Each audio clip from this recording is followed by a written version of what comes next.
Hello everyone, today I have a funny story to share. The title is, Shopping Shocks the Husband. The story begins when a woman goes shopping as usual. When she reached the checkout counter, the cashier noticed something strange in her handbag. The cashier asked curiously, "Do you always carry a TV remote in your bag?" The woman replied, "Not always, but this time I did. Because my husband didn't want to come shopping with me. He prefers to stay home and watch Premier League football. When the wife asks to go somewhere, don't refuse. Otherwise, the remote will go missing." The cashier laughed and tried to process the woman's items. Suddenly, the cashier said, "Sorry, but your credit card can't be used. Your husband has blocked it." The woman didn't give up. She smiled, took out her husband's credit card, and handed it to the cashier. Never underestimate a wife's cleverness. The cashier tried again, but the machine needed a verification code sent via SMS. The wife had a backup plan. She smiled again and took out her husband's phone, which she had in her bag. She showed the verification code from the SMS and successfully made the payment.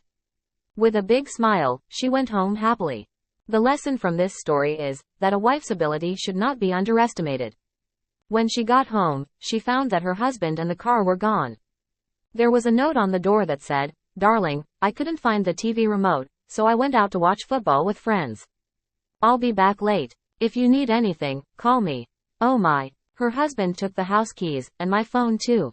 The woman laughed softly and said to herself, "Looks like my husband is clever too." She entered the house using a spare key she had kept.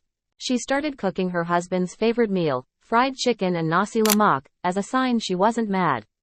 When her husband came home, he was surprised to see a delicious dinner ready. "Wow, honey, you're not mad that I went out to watch football?" he asked. The woman smiled and replied, "I'm not mad. I know you need some time for yourself too. But next time, let's try going out together, okay?" Her husband smiled widely and hugged his wife.